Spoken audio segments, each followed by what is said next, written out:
Transaction data and master data basic കാര്യമാണ്. പക്ഷേ SAP certification എടുത്തേക്കുന്ന പലർക്കും ഇതെന്താണെന്ന് അറിയില്ല. നമുക്കൊരു സൂപ്പർ മാർക്കറ്റിൻ്റെ എക്സാമ്പിൾ കൺസിഡർ ചെയ്യാം. അതിൻ്റെ ബില്ലിംഗ് സ്ക്രീനിൽ എന്താണ് സംഭവിക്കുന്നത്?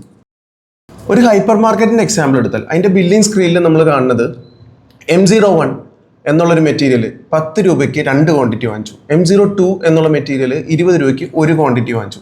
ഇങ്ങനെയാണ് നമ്മൾ അതിൻ്റെ ബില്ലിംഗ് സ്ക്രീനിൽ കാണുന്നത്. ഇതിനെയാണ് നമ്മൾ ട്രാൻസാക്ഷൻ ഡാറ്റ എന്ന് പറയുന്നത്. ഇവിടെ നമുക്ക് ശ്രദ്ധിച്ചറിയാൻ പറ്റും, ഇവിടെ നമ്മൾ മെറ്റീരിയലിനെ റെപ്രസെൻറ്റ് ചെയ്തേക്കുന്നത് ഒരു കോഡായിട്ടാണ്. സിസ്റ്റം എങ്ങനെ ഐഡൻറ്റിഫൈ ചെയ്യും ഈ M01ഉം M02ഉം എന്താണെന്നുള്ളത്? അപ്പോൾ ഈ ഡാറ്റ ഒരു റെഫറൻസ് ടേബിളിലേക്ക് ലിങ്ക്ഡ് ആയിരിക്കും.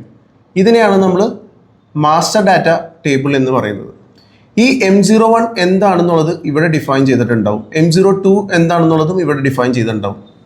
ഈ സിനാരിയോയിൽ നമ്മളിവിടെ ഉപയോഗിച്ചേക്കുന്നത് മെറ്റീരിയൽ മാസ്റ്റർ എന്നുള്ളൊരു ടേബിളാണ്. ഇതുപോലെ മൾട്ടിപ്പിൾ മാസ്റ്റർ ഡാറ്റ ടേബിൾസ് ഉണ്ടാവും. എംപ്ലോയി മാസ്റ്റർ ഉണ്ടാവാം, കസ്റ്റമർ മാസ്റ്റർ ഉണ്ടാവാം, വെൻഡർ മാസ്റ്റർ ഉണ്ടാവാം. In short, master data table എന്ന് പറയുന്നത് ഒരു റെഫറൻസ് ടേബിളാണ്. അതിലെ ഡാറ്റ സ്ഥിരമായിട്ട് ചേഞ്ച് ആവില്ല.